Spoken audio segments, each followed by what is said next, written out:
안녕하세요. 와인쟁이 부부입니다. 안녕하세요, 여러분. 이번 영상에서는 이탈리아를 이루는 20개 주 와인의 특징에 대해서 살펴보도록 할게요. 저번 산지우베제 영상에 댓글로 요청이 있어서 특별히 제작하게 되었습니다. 네, 피노누아에 대해서 다뤄달라는 요청도 있으셨는데 네. 피노누아는 다음 영상으로 준비를 해볼게요. 네. 근데 워낙 할 말이 많은 품종이라서 네. 시간이 좀 오래 걸릴 것 같으니까 네. 미리 양해를 부탁드립니다.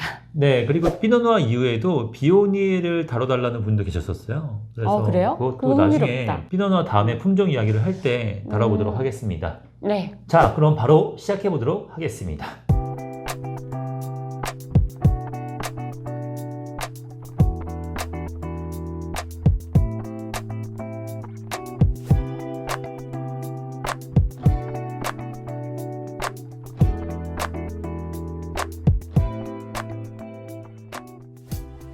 자, 이탈리아는 20개 주로 이루어져 있고요. 20개 주 모두 개성 있는 와인을 생산을 합니다. 우선 각 주의 특징을 알아보기 전에 이탈리아 와인에 대한 전체적인 개관에 대해서 간략히 살펴보도록 할게요. 지중해의 비옥한 땅이었던 이탈리아 반도는 이곳을 차지하기 위한 수많은 세력의 각축장이었어요. 네. 그들 모두가 뛰어난 포도 재배자이자 와인 생산자이기도 했고요. 네. 이탈리아 반도를 거쳐간 이들이 재배했던 다채로운 품종들은 오랜 세월을 거쳐 토착화되었고 와인의 천국이라 불리는 지금의 이탈리아를 만들어냈습니다. 네, 이탈리아는 국가를 이루는 20개 주 각자가 고유한 품종을 지니고 있어요. 또한 몇몇 품종들은 외부에는 잘 알려지지 않은 채 오로지 그 지역에서만 재배하기도 하고요. 네. 이 때문에 이탈리아 와인을 이해하려면 반드시 각 지역의 특징과 그곳에서 재배되는 주요 토착 품종들에 대한 이해가 필요하다고 할 수 있어요. 그래서 이탈리아 와인은 어려운 동시에 굉장히 흥미로운 곳이라고 할 수 있습니다. 맞아요. 이탈리아 와인의 역사를 간단히 살펴볼게요. 역사 이야기는 솔직히 좀 지겹지만 역사를 알아야 왜 이탈리아가 20개 주에서 각자 개성 있는 와인을 만들게 되었는지 이해할 수 있거든요. 맞습니다. 이탈리아 와인의 시조는 고대 그리스인과 에트루리아인이에요. 물론 이전에도 포도 재배와 이를 통한 와인 생산이 이루어졌다는 고고학적 증거가 있지만 체계적이라 볼 수가 없습니다. 고대 그리스인들은 자국에서 발전시킨 포도 재배와 와인 양조 기술을 이탈리아 반도 곳곳에 식민지를 건설하면서 전파했기 때문에 진정한 와인의 조상이라 일컬을만 합니다. 에트루리아인은 로마인보다 앞서서 이탈리아 반도에 독자적인 문화를 남긴 민족이에요. 네. 기원전 8세기 경부터 기원전 2세기까지 이탈리아 북중부 대부분을 지배했었고요. 네. 이들은 포도 재배와 와인 양조에 있어서 꽤 해박한 지식을 지니고 있었던 것으로 추정됩니다. 토스카나 지역 곳곳에 무덤에서 발굴된 증거에 의하면 기원전 7세기부터 3세기까지 에트루리아인들이 만든 와인은 이탈리아 남부나 골족에 수출될 정도로 높은 퀄리티를 지녔다고 전해집니다. 네. 또한 그리스의 유명 작가들은 그들이 만든 와인의 우수한 품질에 대해서 언급하기도 했고요. 네. 후에 고대 로마가 이탈리아 반도를 지배하면서 반도에 살고 있던 에트루리아인과 그리스인들을 흡수를 했고요. 자연스럽게 그들의 선진화된 와인 양조 비법을 물려받게 되었습니다. 지중해 패자로 등극한 로마인들은 점령지마다 포도를 재배하고 와인을 만들어 마셨고요. 이른바 유럽 와인의 근간을 마련한 셈이라고 볼 수 있어요. 맞아요. 하지만 로마 제국의 멸망 후에 이탈리아 반도는 수많은 이민족들에게 유린당했습니다. 반도는 갈기갈기 찢겼고 여러 세력에 의해 왕국, 공화국, 그리고 도시국가로 성장하게 됐어요. 네. 중세를 주름닫던 도시국가나 세력의 면면을 살펴보면 베네치아 공화국, 모데나, 피렌체, 제노바, 피사, 나폴리 왕국, 시칠리아 왕국, 셰르데나 왕국 등이 있어요. 이들 모두 막강한 군사력과 자금력으로 중세 유럽에 지대한 영향을 끼쳤고요. 중세시대에 이탈리아 반도를 거쳐갔던 이런 다양한 민족들 덕분에 이탈리아 반도의 포도 품종은 점차 방대해졌고요. 지역마다 특색 있게 발전해 나갔습니다. 이는 통일 이탈리아를 이룬 1861년 이후부터 지금까지 이탈리아 와인이 내세우는 다양성의 기초를 마련해준 셈이라고 볼 수가 있어요. 최근 와인 소비 트렌드 또한 천편일률적인 와인에 대한 소비보다는 흥미로운 포도 품종으로 만든 개성 있는 와인으로 움직이고 있으니 이런 트렌드에 힘입어서 파도 끝이 없는 다채로운 이탈리아의 포도 품종과 와인 스타일이 새롭게 주목을 받고 있죠. 네, 역사 이야기는 여기서 마무리를 지을게요. 이탈리아의 포도 재배가 성행한 이유는 아까 말씀드렸던 건 역사적인 이유에도 있지만 이탈리아가 기본적으로 온난한 지중해성 기후를 보이기 때문입니다. 이 정도면 왜 이탈리아가 그렇게 많은 포도 품종을 재배하고 개성 있는 와인을 생산하는지에 대한 해답이 나올 수 있겠죠? 그럴까요? 네, 본론으로 들어가 보도록 하겠습니다. 네. 발레 다우스타부터 번갈아 가면서 저희가 한번 얘기를 해볼게요.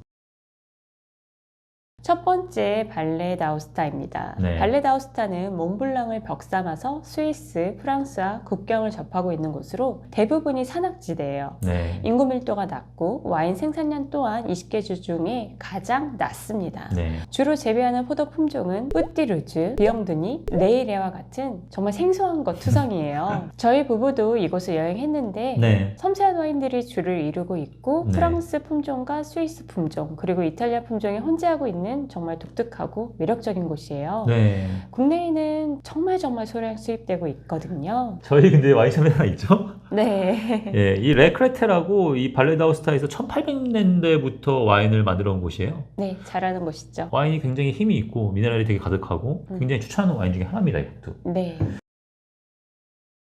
네, 다음은 리구리아입니다. 이 리구리아라는 이름보다 5개의 해안 절벽 마을이 모여있는 세계적인 관광지 칭케테레가 더 익숙하실 거예요. 저희 부부도 여기서 트레킹을 했었는데 되게 좋았어요, 그죠? 진짜 좋았어요. 네, 이 칭케테레 트레킹을 즐기고 지역의 미식과 유니크한 와인을 즐기는 곳으로 매우 추천하는 와인 산지예요. 리구리아는 아펜니노 산맥과 알프스 산맥이 이어지는 산악 구간이 지역 대부분을 차지하고 있어요. 네, 때문에 포도밭들도 가파른 해안 절벽에 아슬아슬하게 자리 잡고 있는 것이 특징이고요. 네, 해안가이기 때문에 화이트 와인이 유명하고 주요 품종은 알바롤라, 보스카라는 좀 다소 생소한 품종입니다. 네. 이 두 품종은 서늘한 기후를 좋아하고 험난한 지형에서도 꿋꿋이 포도를 연구는 아주 착한 품종이죠. 그래서 리구리아의 주요 포도 품종이 된 거고요.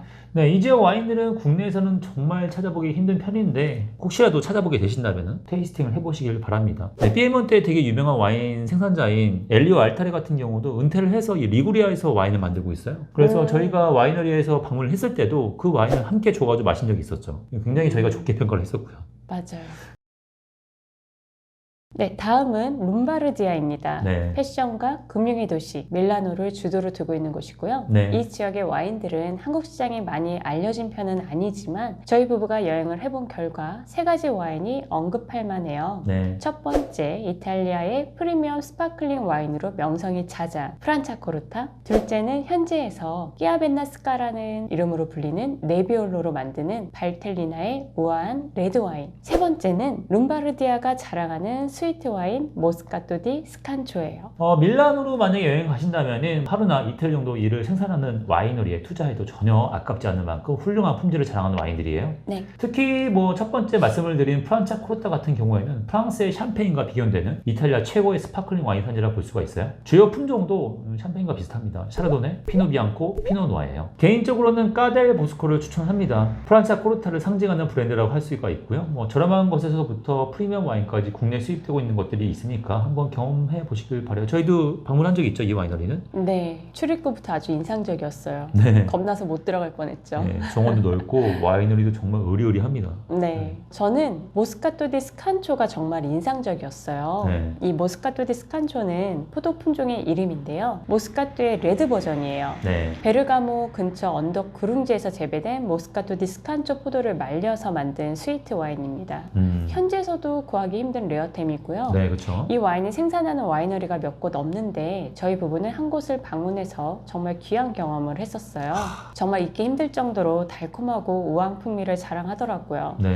국내 수입이 되지는 않지만 나중에 여행을 가시게 된다면 한번 모스카토 디 스칸초를 찾아서 트라이해 보시길 바랍니다. 정말 다시 한번 마시고 싶을 정도로 인상적이었던 와인이었던 것 같아요. 네. 그리고 롬바르디아 북부 협곡 지역인 발텔리나의 레드 와인도 추천을 합니다. 아까도 말씀드렸지만 이 지역의 레드 와인은 끼아벤나스카라고 불리는 네비올로로 만들어져요. 피에몬테의 네비올로 와인과 비교를 하자면 조금 더 가벼운 스타일이라고 볼 수가 있습니다. 다른 시각에서 보자면 되게 우아하고 밸런스가 좋은 와인이라는 평도 있고요. 그리고 특히 여기에는 스프로차토 디 발텔리나라는 와인이 있는데 이 와인은 마치 아마로네처럼 건조한 포도로 만든, 한마디로 네비올로를 건조시킨 거죠. 그거로 만든 드라이한 레드 와인이라고 보시면 됩니다. 풍미가 아주 강렬해요. 그래서 국내 수입이 되는 것들도 있으니까 한번 트라이 해보시길 바랍니다.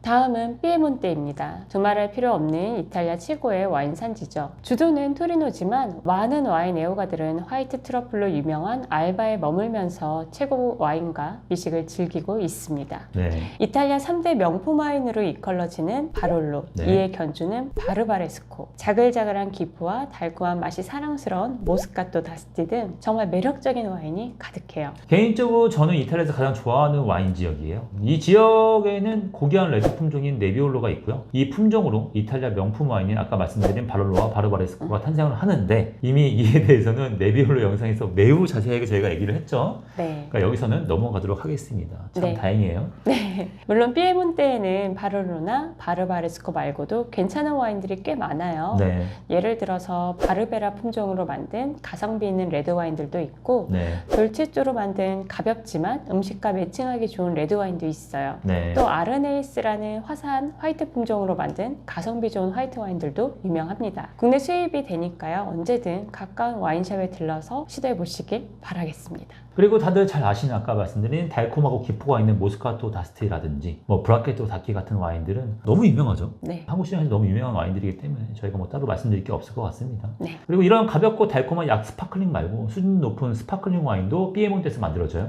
바로 알타란과 디오시지입니다. 요건 좀 말씀을 좀 드릴 필요가 있다고 생각을 해요. 맞아요. 이 알타란과 디오시지에서는 국제 품종인 샤르도네와 피노누아만 가지고 샴페인 스타일의 스파클링 와인을 만들고 있어요. 저희 부부는 콘트라토라는 와인을 해서 알타란과 디오시지 와인들을 경험했는데 정말 말 그대로 샴페인에 비견되는 최고급 스파클링 와인이라는 생각이 아주 많이 들더라고요. 콘트라토 같은 경우에는 국내 수입이 되고 있으니까요. 꼭 한번 트라이 해보시길 바랍니다. 근데 가격이 싸진 않아요. 확실히 그게.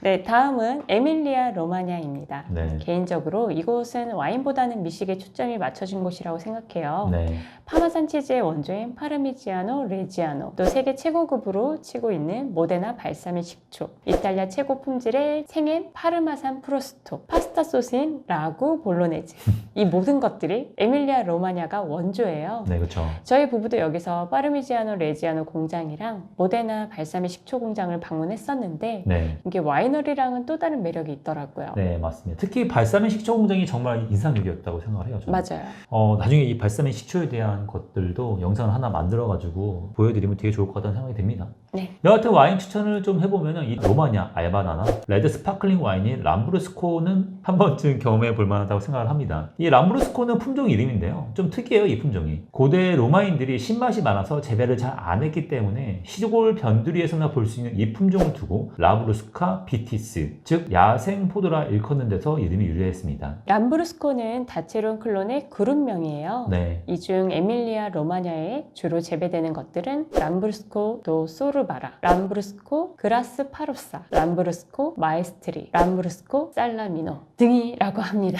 네. 흥미로운 점은 이 포도 품종들이 다들 람브루스코라는 공통 이름이 있지만 품종마다 특색이 뚜렷하게 다르다는 거예요. 네. 어떤 건 향기롭고 네. 어떤 건 진하고 어떤 건 미디엄 바디의 다양성이 엄청납니다. 네, 그렇죠. 이 람브루스코 품종은 로제 와인이나 일반 스틸 레드 와인도 만들기는 하지만 특히나 이 레드 스파클링 와인에 특화되어 있는 품종이라고 보시면 돼요. 람브루스코 레드 스파클링 와인은 이탈리아에서는 에밀리아 로마냐 것을 최고로 치니까 한번 경험해 보시면 좋을 것 같습니다. 심지어 국내 수입되는 것도 있습니다. 네. 좋은 진짜 람브루스코 레드 스파클링 와인들은 특유의 그 쌉싸래한 맛이 아주 일품이어가지고요. 독특하죠. 식전주로 마시기도 굉장히 좋습니다. 바디감이 좀 느껴지는 식전주라고 할까요? 그렇죠. 네, 좀 특이하죠.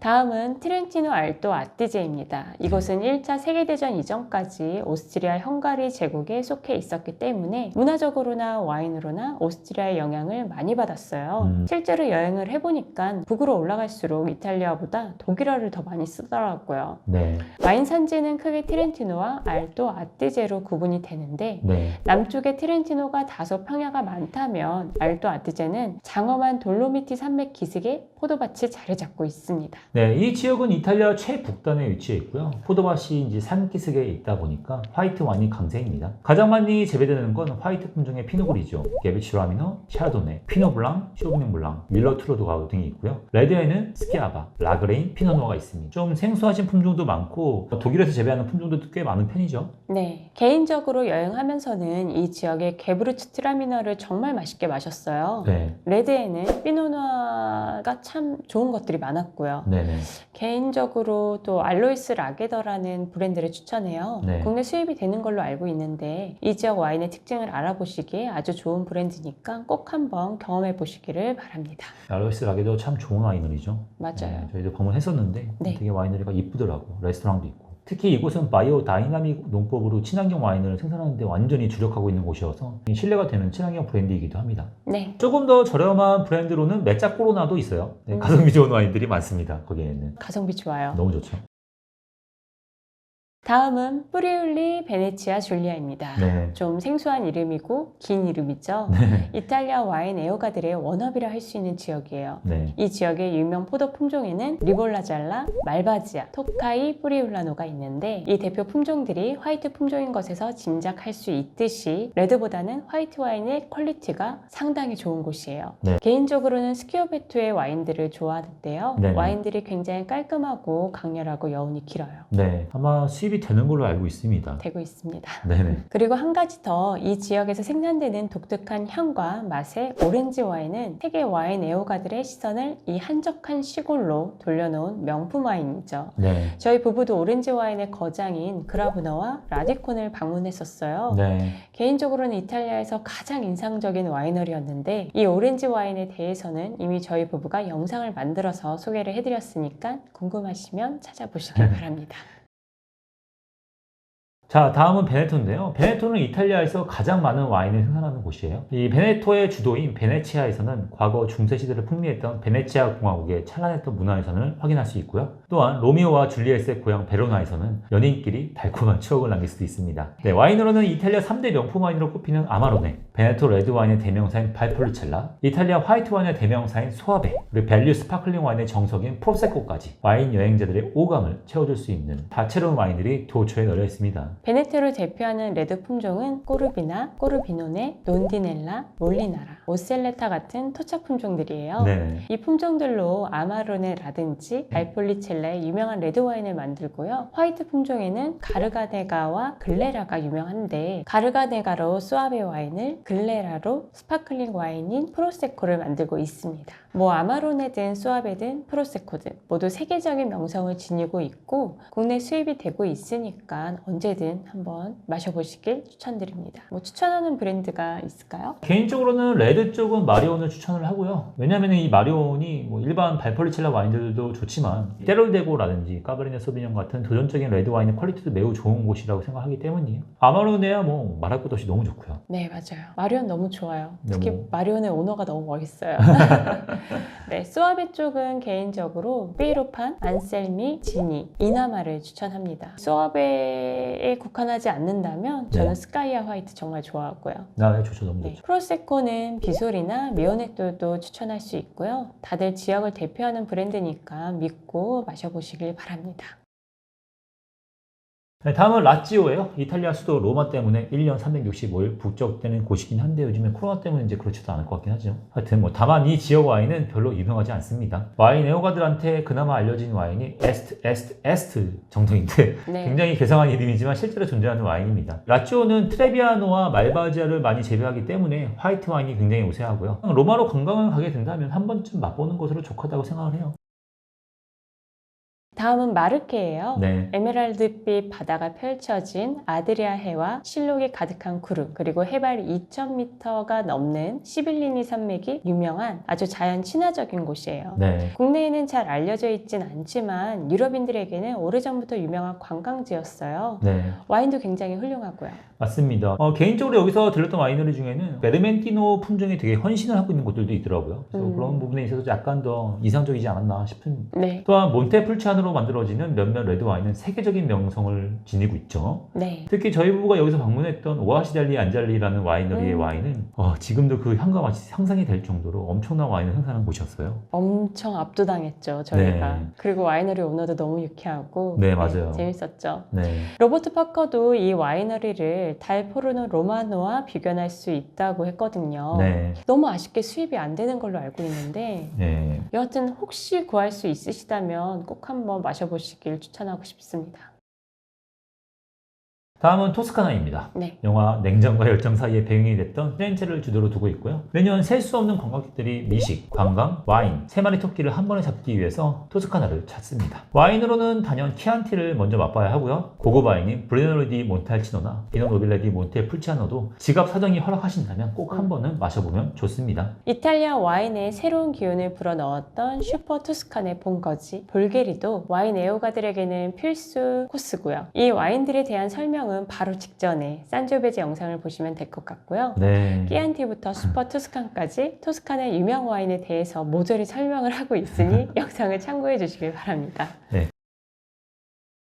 다음은 움브라이입니다. 토스카나에 가려서 제대로 빛을 보지 못하고 있는 듯 하지만 토스카나만큼 아주 내실 있는 관광지예요. 우리나라처럼 삼면이 바다로 둘러싸인 이탈리아에서 몇 안 되는 내륙 지방이죠. 움브리아 같은 경우에는 과거에 로마 교황령에 속해 있었어요. 그렇기 네. 때문에 아시시라든지 오리베토와 같은 종교적 색깔이 짙은 관광 명소가 관광객들을 유혹하고 있습니다. 와인으로는 몬테팔코 지역에서 재배한 사그란티노 와인과 산지오베제로 만든 토르지아나 로쏘 리제르바 레드 와인을 반드시 맛봐야 하고요. 화이트는 오르베토에서 나는 트레비아노 와인이 유명합니다. 개인적으로는 진짜 움브리아 참 좋은 와인 산지라고 생각을 해요. 맞아요. 저희 부부가 들렸던 와이너리들도 정말 인상적인 곳들이 많았거든요. 네. 세계적인 수준의 와인 박물관도 있습니다. 이번에 책에 못 들어가서 제가 가장 아쉬워하고 있는 곳이에요. 네. 이 룽가로띠라고 움브리아 지역을 대표하는 와이너리의 와인들이 수입되고 있으니 꼭 한번 경험해 보시길 추천드립니다. 다음은 아브루쪼입니다. 네. 아브루쪼는 내륙 지역의 3분의 1이 국립공원하고 자연보호지역으로 지정되어 있다고 해요. 별칭도 유럽에서 가장 깨끗한 지역이라고 합니다. 와인 산지는 대부분 해안가를 따라 조성이 되어 있고요. 마르케와 마찬가지로 레드 와인에는 몬텔풀치아노, 화이트에는 트레비아노와 베르멘티노가 유명합니다. 저희 부부도 이 지역의 와이너리 몇 곳을 둘러봤었어요. 네. 국내에서도 유명한 우마니 롱키나 파네세의 와인들이 아브루쪼에서 생산이 되고 있고 수입도 되고 있어요. 와인의 퀄리티도 다들 잘 아시다시피 훌륭하니까 경험해보지 못하셨다면 경험해보시길 추천드립니다. 네. 그 다음은 플리아입니다. 장화처럼 생긴 이탈리아 반도의 뒷굽에 해당하는 주예요. 포도밭이 주 전체에 넓게 분포하고 있고요. 베네토 다음으로 많은 와인을 생산하고 있습니다. 다만 대부분의 와인이 대량 생산용 벌크라는 게 함정이에요. 왜냐하면 포도를 재배하는데 너무 환상적인 기후를 가지고 있어서 예전부터 질보다는 양에 충실하면서 과거부터 다른 지역의 와인의 블렌딩용으로 사용되거나 혹은 리큐르를 만드는 용도로 쓰이기도 합니다. 위치상 여행하기 쉽지 않은 곳이지만 만약에 가신다면 이 지역에서 만드는 프리미티보 와인을 한번 마셔보기를 권합니다. 최근에는 양조 기술이 되게 일취월장을 해서 품질 좋은 프리미티브 와인들이 나오고 있고요. 국내에도 부담스럽지 않은 가격에 구할 수 있는 게 있으니까 한번 트라이해 보시길 바랍니다. 저희도 사실 이 지역에 못 갔죠. 더 이상 드릴 말씀이 없어요. 다음은 바실리카타예요. 네. 유명 관광지로는 유네스코 세계문화유산에 빛나는 마테라가 있습니다. 네. 국내에는 거의 알려진 바 없지만 바실리카타에 가면 꼭 마셔봐야 할 와인이 바로 알리아니코 델 불투레입니다. 이 불투레산 근방에 화산토에서 자란 알리아니코로 만든 레드 와인이에요. 남부의 바롤로라 여겨지는 깜파니아의 명주 타우라지와 품질을 견주고 있고요. 아쉽게 저희도 마셔보지 못했어요. 네. 여행도 해보지 못한 곳이니 여기선 짧게 마무리하겠습니다. 네. 다음은 칼라브리아입니다. 자동차를 끌고 시칠리아를 간다면 반드시 칼라브리아에 거쳐야 합니다. 관광지로나 와인으로나 다른 지역에 비해서 이렇게 매력적이지는 않다고 생각을 해요. 그런데 만약 이곳을 여행하게 되신다면 지역의 특산 와인인 치로는 한번 맛볼 가치가 있다고 생각을 합니다. 치로는 문헌상으로 세계에서 가장 오래된 와인 중 하나예요. 고대 그리스에서 이 와인을 성찬주나 올림픽에 참가하는 선수들을 위한 상품으로 썼다는 기록이 아직까지 남아있을 정도로 되게 유명했던 와인입니다. 현재까지도 전통 방식으로 와인을 만들고 있다고 하니까 여행하시게 된다면 있으면 마셔보기를 권합니다. 다만 저희도 이 지역을 여행을 했지만 맛보지를 못했어요. 현지 마트에 가면 당연히 있을 줄 알았는데 네. 없더라고요. 마지막에 치로 구해서 마시지 않았어요? 토스카나 올라가서 샵에서 마셨잖아. 그래서 아 맞네요. 근데 오히려- 이상하게 몬탈치도 지역 가서 몬탈치도에 있는 와인숍에서 치를 사서 마셨어요. 근데 너무 가벼워서 깜짝 놀랐죠. 레드 와인이었어요. 피니쉬가 너무 칼 같다 막 이랬던 것 같아요. 아 맞다 기억나네요. 네. 다음은 깜파니아입니다. 네. 나폴리, 폼페이 유적, 아말피 해변, 카프리 섬 등 이름만 들어도 황홀한 유명 관광지가 한데 몰려있는 곳이죠. 네. 그리고 깜파니아는 이탈리아 남부 최고의 레드 와인을 생산하는 곳입니다. 네. 그 중심에 바로 따우라지가 있고요. 남부의 바를로라는 별칭을 지니고 있을 정도로 뛰어난 품질을 자랑하는 와인입니다. 그렇죠. 이 따우라지는 알리아니코라는 레드 품종으로 만든 장기 숙성 와인이에요. 이 알리아니코는 의심할 여지 없이 이제 이탈리아 남부에서 가장 오래된 품종 중에 하나입니다. 품종의 어원은 여러 가지 가설이 있는데 이 지역에 고대 그리스의 식민지가 건설되면서 들여온 엘라니코라는 이름의 포도 품종에서 비롯되었을 가능성이 있다고 해요. 이 알리아니코는 구릉지 파산토에서 특히 잘 자란다고 합니다. 캄파니아에 베수비오 화산이 있거든요. 네. 그래서 그 알리아니코가 자라기에 최적의 환경을 지녔다고 볼 수가 있죠. 알리아니코는 거의 단일 품종으로 양조가 되고 있어요. 네. 진한 루비색 또는 석류색을 띠고 숙성되면 특유의 섬세한 에틸향, 드라이하고 진하면서 알코올과 산미가 잘 균형 잡힌 맛의 와인을 만들어냅니다. 영할 때는 탄닌 성분이 충분하기 때문에 배럴에서의 숙성을 필요로 하고 장기 숙성할수록 품질이 향상되면서 특유의 서양 감초향을 느끼실 수 있어요. 이외에도 캄파니아에는 그레코 디 투포라든지 피아노 네. 디 아벨리노라는 그런 화이트 와인도 있어요. 아주 맛있는 와인들입니다. 굉장히 추천하는 와인들이고요. 국내에 수입되는 것 중에 따우라지의 제왕이라 할 수 있는 마스로 메랄로디노가 있는데 꼭 한번 경험해 보시길 바래요. 맞아요. 저희 부부도 캄파니아를 여행할 때 여기 와이너리를 꼭 방문해보고 싶었는데 결국 불발이 됐었죠. 네, 지금도 너무 아쉬운 곳이에요. 맞아요. 대신 안토니오 까지아노와 페오디 산 그레고리오를 방문해서 그 아쉬움을 채웠는데요. 방금 말씀드린 두 와이너리도 되게 추천하는 와인들입니다. 특히 이 페오디 산 그레고리오는 수입이 되는 걸로 알고 있어요. 그러니까 한번 꼭 기회가 되면 마셔보기를 바랍니다. 네. 캄파니아가 사실 너무 짧게 여행을 해서 네. 되게 아쉬웠었어요. 맞아요. 더 파봤어야 되는 곳인데. 네.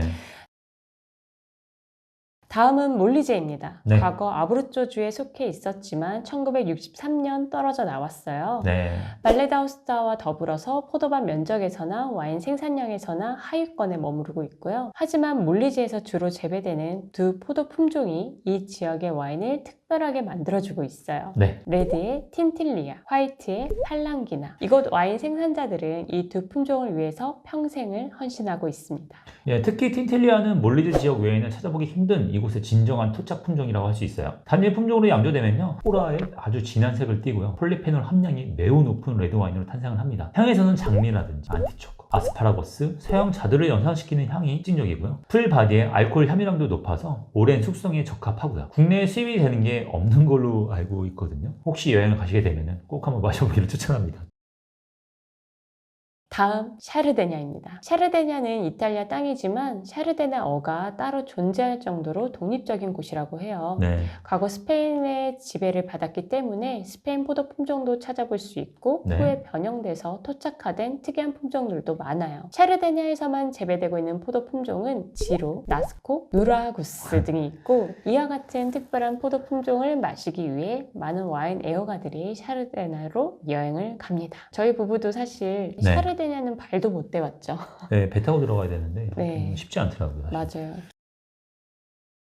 자, 마지막은 시칠리아입니다. 시칠리아는 제주도의 14배 크기의 지중해 최대 섬이에요. 지중해 중앙에 자리 잡고 있기 때문에 예로부터 지중해를 둘러싼 각 세력의 전략적 요충지였어요. 덕분에 수많은 세력들에 의해서 지배가 되면서 다양한 문화가 혼합된 아주 독특한 곳입니다. 와인도 마찬가지죠. 둘째가라면 서러울 정도로 많은 수의 토착 품종을 보유하고 있고요. 때문에 와인의 스타일도 굉장히 다채롭습니다. 특히 에트나 화산토에서 탄생하는 와인들과 섬의 서쪽 끝 마르살라 항구의 포티파이드 와인인 마르살라, 판텔레리아 섬의 스위트 스위트 와인은 시칠리아를 갔다면 반드시 마셔봐야 될 명주입니다. 주요 포도 품종으로는 프라빠또, 네로다볼라, 안소니카, 네렐로 마스칼레제, 그리고 네렐로 카푸초, 카리칸테, 페리코네, 카타라또, 그릴로, 그레카니코, 지비보 등이 있어요. 여기서 기억해야 될 품종은 레드에서는 네로다볼라, 네. 네렐로 마스칼레제, 카푸초 형제들이고요. 네. 화이트 품종에는 카리칸테, 카타라또, 그릴로, 그레카니코, 지피 맞네요. 화이트 품종을 다 기억해야 돼요. 네. 특히 레드의 네렐로 형제들도 매우 훌륭한 레드 와인이 탄생되고 있기 때문에 주목해야 될 품종들이죠. 네. 시칠리아에는 추천하는 브랜드가 너무 많아요. 저희 부부가 방문했던 곳들만 추려서 말씀을 드리면 뭐 돈나포카타, 메란티, 코스, 테레네레, 플라네타 정도인데 다 시칠리아 섬을 대표하는 와이너리들이죠. 그중 테레네레는 퀄리티가 되게 좋았죠. 정말 놀라웠어요. 네, 맞아요. 테레네레는 예트남 화산토에서 재배된 네렐로 마스칼레제와 네렐로 카푸초를 가지고 세계적인 품질의 와인을 만들고 있어요. 저희 부부가 가장 좋아하는 와인들 중 하나입니다. 그리고 베난티 와이너리에서도 네렐로 형제들을 가지고 훌륭한 레드 와인을 생산하고 있었어요. 네. 사실 시칠리아 와인이라고 하면 네로다볼라가 가장 널리 알려져 있지만 여행을 할 때는 네렐로 형제들을 가지고 만드는 와인들이 늘 상위에 랭크되어 있는 것 같더라고요. 네. 이 외에도 아까 언급한 코스는 친환경 와인을 만드는 곳이고 토기에서 숙성시키는 오렌지 와인들로 유명한 곳입니다. 네. 그리고 마지막으로 돈나포카타 와이너리도 추천하는 와인들을 많이 생산하고 있죠. 돈나포간타 와인은 가성비 끝판왕이죠. 뭘 네. 마셔도 다 맛있어요. 네. 아름다운 레이블로 굉장히 유명한 곳이잖아요. 맞아요. 개인적으로는 지비보 품종으로 만들어지는 벤미에라는 디저트 와인을 굉장히 추천하는 편입니다. 국내 수입이 되고 있으니까 어떤 와인이든 트라이 해보시기를 바랍니다. 자, 이렇게 이탈리아 20개주 와인에 대한 특징을 간단히 살펴보았어요. 네. 20개주를 한 번에 몰아서 하다 보니까 오늘도 내용이 너무 길어졌습니다. 그러게요. 다음 영상은 다시 포도 품종 이야기로 돌아갑니다. 네. 예고해드린 대로 피노누아를 해볼게요. 다들 아시겠지만 워낙 할 얘기가 많은 품종이라서 준비 기간도 길고 편집도 오래 걸릴 것 같아요. 네. 그럼 저희는 다음 영상에서 뵙도록 하겠습니다. 네, 오늘 저희 와인 이야기 들어주셔서 감사합니다. 감사합니다.